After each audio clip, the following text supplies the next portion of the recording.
Om Shanti Namaste everyone. This is Arsonist Fire. Great Pranam and great regards to everyone.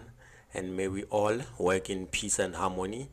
All those that listen to my channel, all those that are working too hard to finally reach the path and reach the goal of reaching the true Godhood, which is Hare Krishna, and all those that are knowledge seekers. May we work in peace and harmony. Peace to everyone. Peace to the universe, peace to the plants, peace to every living thing in the universe. Om Sahana Vavatu Sahana Obhunaktu Sahaviryam Karavavahai Tejasvina Vadhitamastu Ma Vidvishavahai. Om Shanti Shanti Shanti. Namaste. Today we'll talk about Kundalini. If you are new, please subscribe, like and share. And if you are old, please like and share. Today our topic that we are discussing is Kundalini, as I have promised in my previous video talking about chakras. This is a channel whereby we teach spirituality.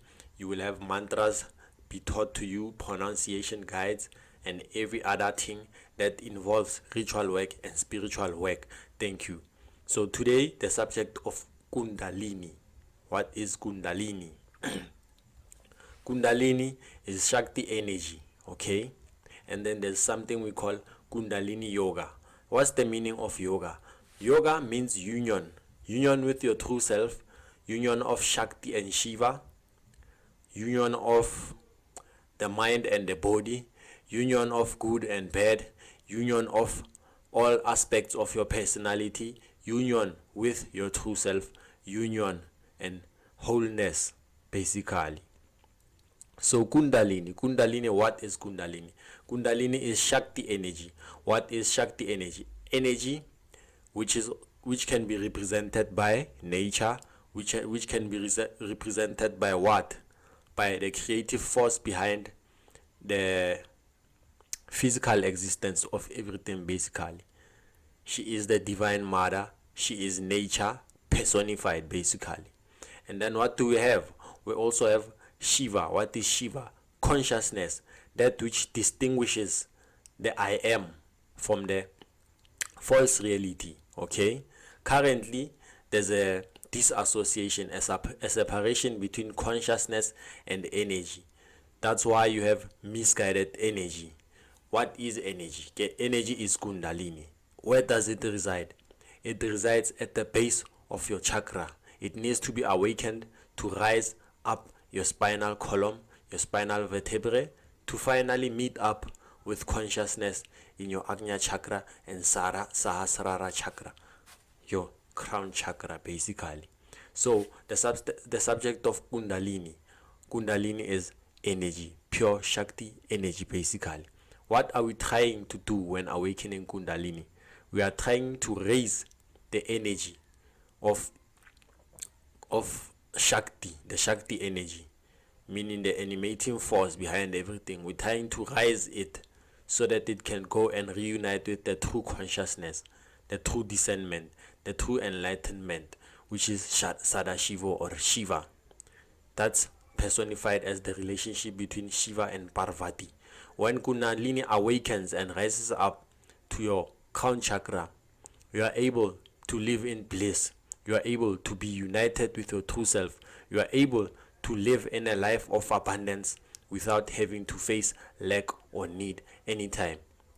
An example of this might be a person who has achieved enlightenment and does not desire any sexual desires, does not desire any food, does not desire anything. Usually, such a person doesn't live long because their energy has risen to a point whereby they can't be accommodated on the physical plane, basically. Okay, so you find many people talking about the Kundalini. Please do not go to read New Age movement books about the Kundalini. Kundalini can rise and only end or only stop on your base chakras. It will cause a terrible outburst, basically. Sometimes it will only reside in your sexual chakra, and then it can't go even up further. So this will agitate you, and then it will find no other way but to go out through the south gate, which is what? The base of your spine, or it will go out through your organs. It will go by way of apana. There is what we call prana, there's what we call apana. Apana is the down pulling force, and then prana is the force which we inhale from the air, or rather the force that we are able to assimilate from the air, basically. So that's how we get prana. These two forces must be done what? They must meet in your solar plexus to be able to go into your middle column of the spine, which is what?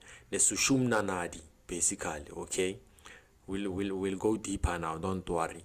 First, I want to get something clear with you. I want to make it clear to you and simplify it to you. Basically, we have already said that there's Kundalini. Kundalini is Shakti energy, meaning the energy of nature, the energy that animates everything, basically. And then there's what? Shiva. Shiva is consciousness, basically. And then there's what? Prana. Prana is the vital life force inside the air, inside everything, basically. It's existence in its raw form, basically. Before you can manifest energy and mold it into anything, it is prana first. And then there's a subtler aspect of prana, which is more subtle than prana. I forgot the name, but there's a subtler aspect of it before it goes into prana. Prana is a more denser form, and then after prana it goes into the physical, basically. The physical material gross matter, basically. So yes, so we have 150,000 nadis. What are nadis? Nadis are astral pathways throughout your body, basically. Kundalini energy, or rather let's say prana. Prana doesn't come from your nervous system in your brain. Prana comes from a subtler existence of yourself, which is what? The true self, the true soul, is the animating force. Before the life force, which is prana, there's that subtler aspect of prana, and then going deep into infinity, there's a what? There's the true self. Each and every layer of existence is powered by a certain form of prana, a certain form of energy, and then eventually it goes into the true life force, the ether, which is prana. Prana, that animates the whole entire body. That's the electricity, the nervous forces and the nervous impulses which are found throughout your body, the electricity, basically. So we have those 150,000 astral pathways. In some scriptures it is said that there's 350,000 astral pathways to control and distribute this life force energy throughout your entire body, basically. So now during this existence, these astral pathways get clogged up due to what? Due to low vibration emotions, due to anger, greed, lust, and so many other corrupted thought patterns and emotions, basically. That's what clogs up your astral pathways. So in order for you to actually experience Kundalini rising, you have to clear first your astral pathways, your nadis. And then there's 150,000. In some scriptures they said there's 350, but the main focus, the main ones are what? Ida, Sushumna, and Pingala. I'm sure you might have heard me mention them in my chakra videos. The Ida is responsible for the muscular energy, or the muscular distribution of prana. And then there's Pingala. Pingala is responsible for the I'm sorry. The Ida is responsible for the distribution of female energy of prana, basically. And then Pingala is responsible for the male aspect or male life force of prana, and then there's sushumna, the meeting point for the two. Exactly, that's the middle way. Basically, that's what is meant always by saying it's the middle way. So astrally, these things exist beside the spine, and then the other one exists inside the spine, which is the sushumna nadi, the main one basically. Okay, what do we have to do in order for us to experience prana rising up into sushumna?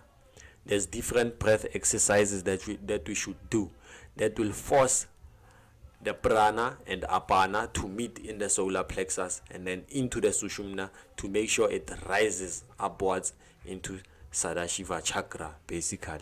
How do we do that? Okay, let me teach you something at least.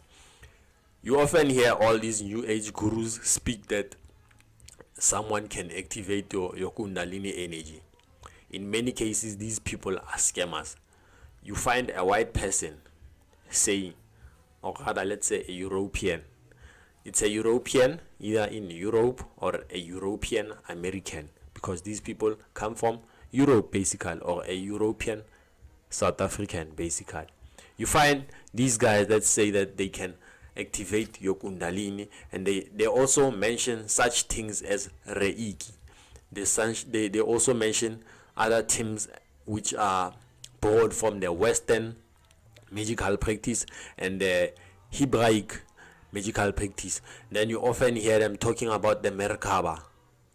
You see, and then you see that it's a pure form of confusion basically. And then you also hear them mentioning the Kemetic practice of spirituality. Kundalini, Egyptian, Hebraic, Western Kabbalah, Hebrew, Merkaba, and all those things. Let me tell you something. Those things do not mix. Kundalini is a concept which comes from the Sanskrit literature, which is the Dharma, Sanatana Dharma.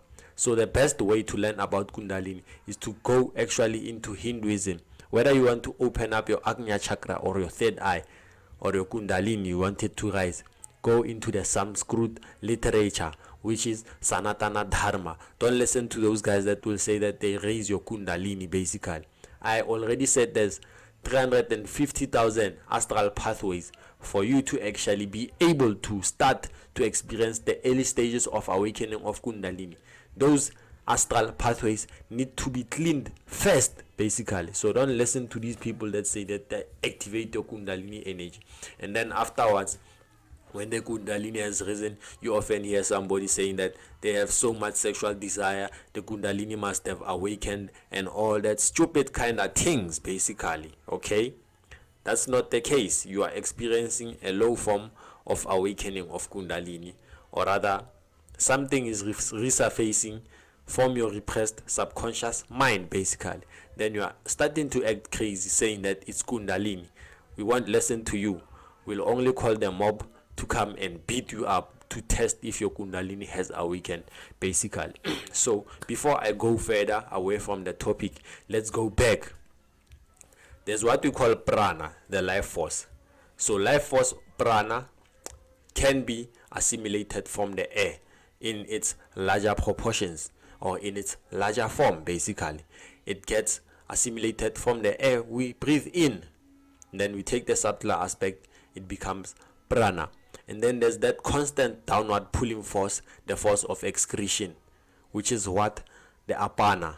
Okay, it can be also in vayu, which is in air, which is the grosser aspect of prana basically. Vayu, apana vayu, prana vayu. Okay, apana in its gross form is apana vayu, which can be fat basically. Yes, fat. Fat. And then you can have prana vayu, which is air basically, the air that we breathe in, or oxygen. And then apana could be likened to carbon dioxide basically. So, and then those the prana that we inhale and assimilate from the air must be kept for better use and better assimilation which will further lead us to enlightenment and union with true self. Any wastage or any leakage of prana delays the process of enlightenment, basically. So we should be able to channel and control around this life force so that we can use it to raise our vibration and be in true union with self, basically. So what happens?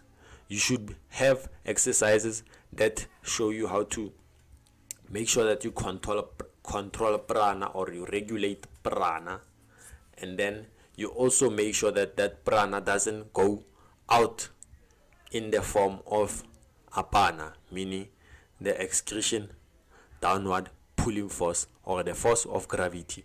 You must make sure that you regulate it, you keep it inside you, basically. How do you do so? There's what we call pranayama, the control and regulation of prana, from the root words prana and yama. What is prana? Prana is life force. Yama means regulation, basically. Regulation of prana. How do you do that? Whenever you inhale life force or prana, you should keep it inside you for a longer time so that you can regulate it and distribute it to those 350,000 chakras inside of you, basically. How would you do that? The true pranayama, or regulation of breath, is what? Kumbhaka. That's where we go into kumbhaka. When you do kumbhaka, you keep your prana inside of you, the prana that you have inhaled. And then when you keep it inside of you, it will try to force its way out through the Muladhara chakra. That's where we get things like bandhas. Bandhas means binding or locks, and not lock, to lock something, to bind it, which it actually means to bind, actually. So binding energy, binding prana. So maha bandha, maha mudra, and those bandhas, they are locks that are created to regulate prana, or formulated to regulate and make sure that prana doesn't escape through those outlets, which are apana. It can either come up and through your nose, and then in exhalation, which is apana, or it can go down through muladhara chakra. You see the apana now, through muladhara chakra, or through your excrement or your urination, basically. It can go out that way. So bandhas are there to regulate and make sure that the prana doesn't escape either downwards or upwards. So when you do these bandhas, what do? They force prana into the solar plexus chakra. Inside the solar plexus chakra, the subtle side of the solar plexus chakra, there's what we call sushumna, that nadi that we are talking about, the main one inside the spine. When you do these bandhas, they force prana and apana to meet here in the solar plexus, and then it gets forced into what? Into your sushumna nadi, basically. Let me tell you something, basically. Remember, we said that it tries to escape either downwards or upwards. So what do we do actually? We agitate it, we force it through to go into sushumna and then rise up. Prana, guys, is such a force that is so stubborn, and is very, very hard to control. The Kundalini, basically, it's very, very hard to control. And then that's why such exercises and such bandhas were formulated, basically, to control this prana, to make it rise. So now you find somebody doing a meditation or doing an exercise saying that you raise Kundalini, and then you have that energy coming down from your Muladhara chakra, and then it makes you to have sexual desires, and then it goes out through your Muladhara chakra, and then you think that you have raised your Kundalini, and then you read such books by occult teachers, teachers like Dion Fortune and those Western guys talking about Kundalini. They can't stray further from the truth. Kundalini is the energy, pure Shakti energy, that resides in the Muladhara chakra. It is life. It's a lifetime worth of work to raise Kundalini, because you get such obstacles as diet, you get such obstacles as anger. Even in this modern society and civilization, you hardly can go out without meeting a person who will make you angry. Whenever you feel such strong emotions and what else, strong desires and passions, Prana finds an outlet either through violence, either through going down through the Muladhara chakra via sexual urges, or with fat, or with whatever.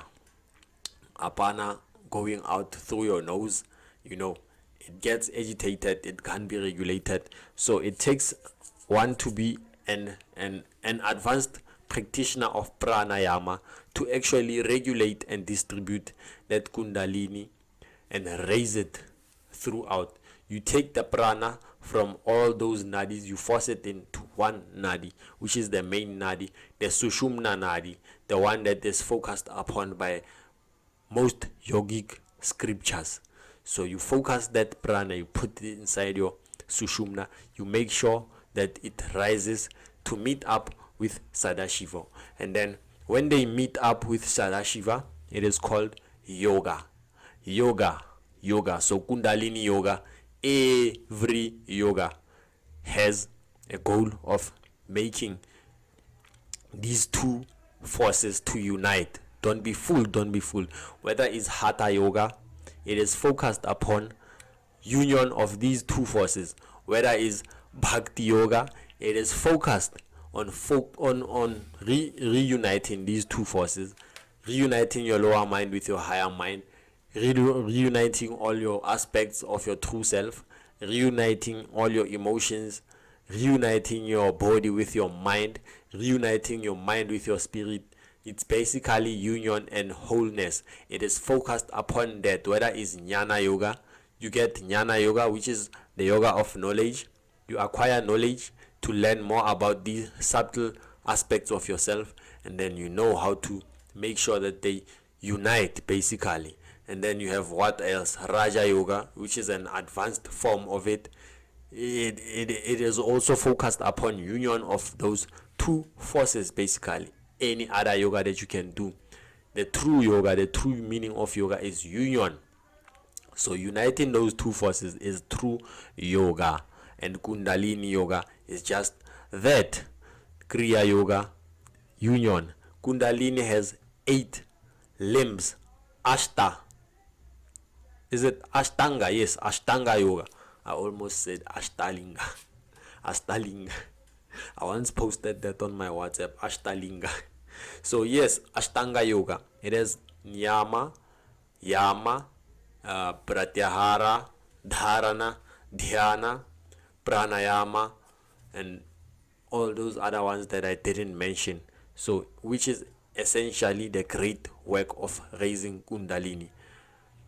Another thing that I wanted to mention is the dangers of learning such teachings from the New Age guys.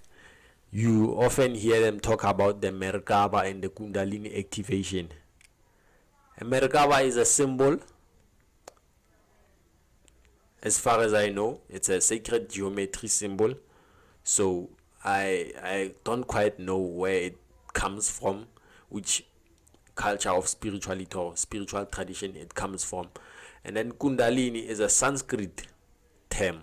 It's a Sanskrit literature, and it comes from Sanatana Dharma, basically. It is deeply rooted in Dharma. So mixing something that comes from Dharma and something that comes from New Age spirituality, you are actually fooling yourself. These guys go out there preaching love and doing that and doing this and doing that. These guys are the same people that will be taking psychedelic drugs. These people will be smoking weed. These people will go out to party and drink alcohol. And then you come to listen to them about Kundalini. What a world we are living in. So I suggest that you go into Sanatana Dharma to find out and learn more about this. Yoga is not just asana. Yes, asana is just one limb. Ashtanga. It's one limb of the Ashtanga yoga, basically. It's one limb of yoga. Asana is what? Those poses and postures that you do. What are they designed to do? They are designed to take prana from those subtler aspects of yourself. Let's say maybe you have subtler astral pathways in your hand, and then you do a hand pose. It will agitate that prana and make sure it pulls it in and causes proper circulation. I've experienced times whereby I try to do siddhasana, meaning the sitting down siddha pose.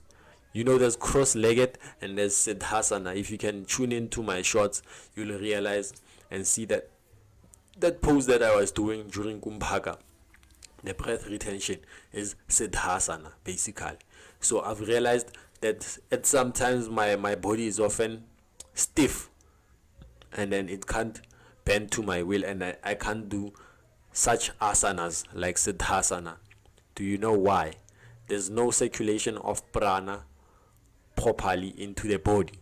So these asanas are designed to agitate prana and awaken prana into those dormant astral pathways to make sure that it circulates throughout the body, and then it goes up into Sushumna Nadi. Obstacles during Kundalini raising. Okay, what will you face? Sometimes you face overeating. Sometimes the prana doesn't go out the Kundalini doesn't go out in a perfect way. It doesn't want to rise. Okay, sometimes it does rise and then it stacks up maybe in your third eye, and then you experience maybe anger. Yes, you experience anger, or maybe you overthink, or maybe you face some sort of mental ailment for that time basically. And then sometimes it will go out maybe in your heart chakra, and then you feel maybe an intense passionate desire basically. Sometimes it may go out and get and stuck in your throat, and then you talk too much, and then when you talk too much it goes out, and then you are basically brought back into that state of losing prana and shakti basically. Sometimes it goes out through your sexual organs. That's where you find sexual desires. That's where you masturbate. That's where you basically fulfill your carnal sexual desires basically. And then sometimes it gets stuck here in your solar plexus. It may get out and go out through violence, you see, or exercise or exhaustion basically. Prana is a very, very, very hard thing to regulate, or rather should I say Kundalini is a very, very hard thing to regulate and actually raise. So don't be listening to these people who will be telling you that I saw Kundalini raising and then fires were coming out of my hand. You see these things that we experience, people controlling their involuntary system, the Iceman breathing underwater or holding his breath for like 30 minutes underwater, and then going into these freezing mountains and exercising with no shirt on, and then swimming in water or chilling in ice for 3 hours. Those are prana just circulating. Those people have mastered the regulation of prana of some sort throughout the body. Those are the early stages of pranayama, being able to control prana. Those are the subtle latent aspects that are being awakened within you basically. So it causes you to be like a superhuman. Like, it's not the full benefit of the Kundalini awakening, because through union of Kundalini you'd be like a superhuman basically. That's where you get guys walking on top of water. You get those siddhis being activated, supernatural powers. I'll talk more on supernatural powers. I am sorry guys, I haven't been quite consistent because here where I live, for some reason there's a counselor that has to be appointed now. The previous counselor doesn't want them to take this reign of counselorship and Now they are sabotaging each other using electricity. So now, and also where we stay, we don't pay for electricity. Basically, the whole town, not township, the whole neighborhood basically, and some parts of the Soweto township, they don't pay electricity. So sometimes there's power outages. Now it hinders my consistency in uploading videos. I'd have liked to upload videos at least every week, every day of the week if it were possible. But then these people and they don't want to pay basically. So yes, that's the environment that we are living in. But yes, I wanted to be consistent, and I wanted to apologize to you for not being too consistent. And thank you. I'd like to thank you for subscribing, paying attention to my videos, and basically supporting this channel. For those of you that always share, thank you. For all those that always comment, I see you, my brother Zero, who was Shri Ramayanama. I see you, my friend Mikael, who is Michael.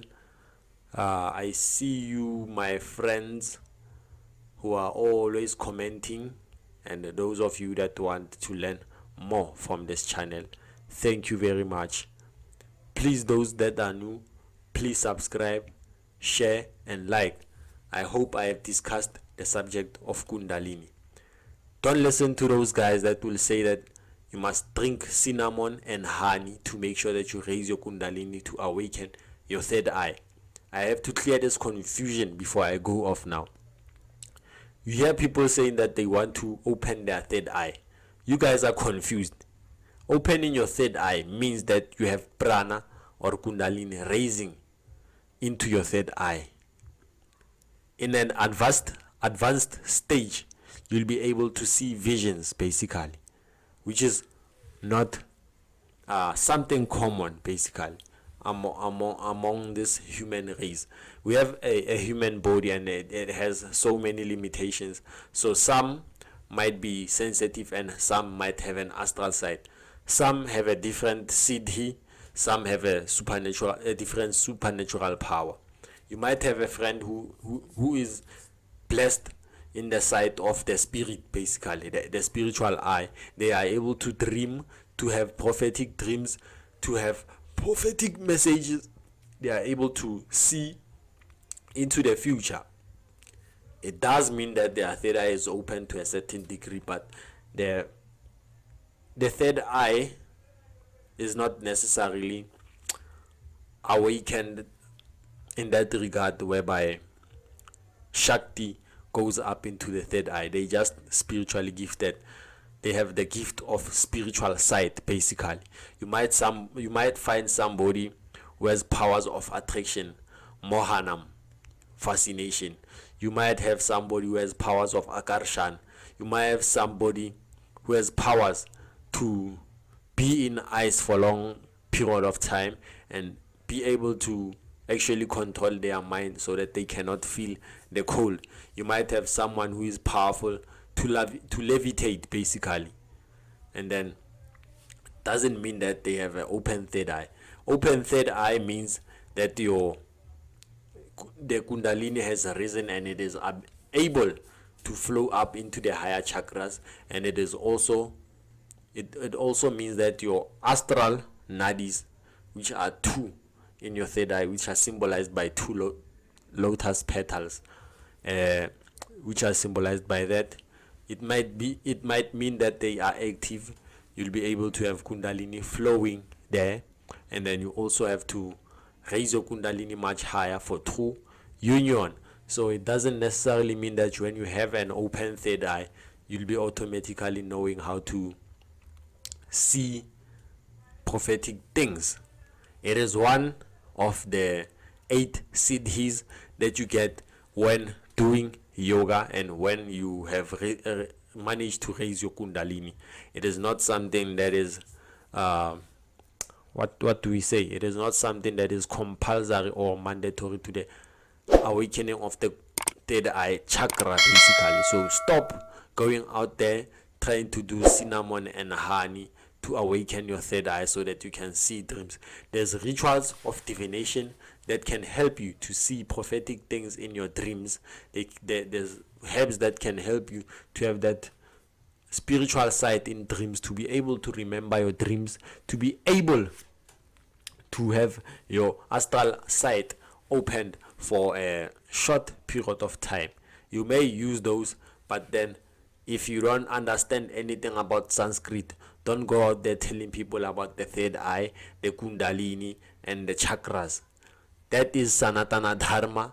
Leave it to us, the ascended masters. Leave it to the way of Dharma for us to show you the true way of opening up your chakras and raising the energy through the chakras. Don't be listening to those guys that say that you eat.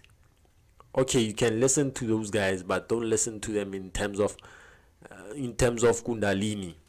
They tell you that you must eat African yohembe, and then you hear those other Nigerian guys who are scamming, telling you that they can open up they can raise your Kundalini. They don't even know the vocabulary of the Sanatana Dharma path, but they keep on saying that they can awaken your Kundalini, third eye activation, Kundalini. And then this person, you ask them, okay, what are nadis? What are astral pathways?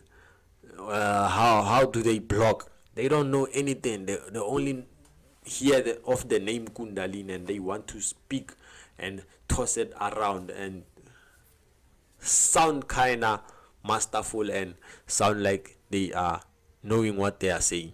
So leave Kundalini, leave yoga, leave mantra japa, leave chakras to Sanatana Dharma. Go and study Sanatana Dharma if you want to talk about those things. If you don't want to talk about those things and you want to practice African spirituality, go and take your herbs and do your herbs. And what else? If you want to practice the spirituality of the Western guys, go and cast sigils and go and create sevitas, which are adopted from the Tibetan practice of thought forms and talpas, basically, and it is basically found in ancient cultures. But if you want to create sevitas, if you want to use sigils and want to call angelic magic, go to the Western side. Don't mix angels and Kundalini. They don't mix. Sanatana Dharma is the one true teacher of Kundalini and chakras. Don't go to those guys that tell you that Kundalini and Reiki mix. Reiki is from the Japan spiritual tradition of healing, energy healing. If you want to talk about Reiki, go to Japan and talk to the Japans or the spiritual tradition. Study that. Don't come here to mix Samskrutam and Sanatana Dharma with the chakras. I heal his third eye chakra. Wagwande. Anyway, I'd like to thank you for tuning in. It's been a long time since we have spoken. That concludes our course or our introduction to Kundalini Yoga. There's so much that I can't even cover in this video. So much vocabulary in the Sanskrit literature. In regards to Bandhas, in regards to asana, in regards to nadis, in regards to pranayama, in regards to yoga in general. There's books, literally endless scriptures that can be referred to when talking about this subject. But in a nutshell, this is what I could cover in this video. Thank you. Please like, subscribe, and share. And I'd like to work in harmony with you guys. I wish you peace, spreading peace all the way from the way of Dharma. Om Sahana Vavatu, Sahana Bhunaktu, Sahaviryam Karavavahai, Tejasvinavadhitamastu, Ma Vidvishavahai. Om Shanti Shanti Shanti.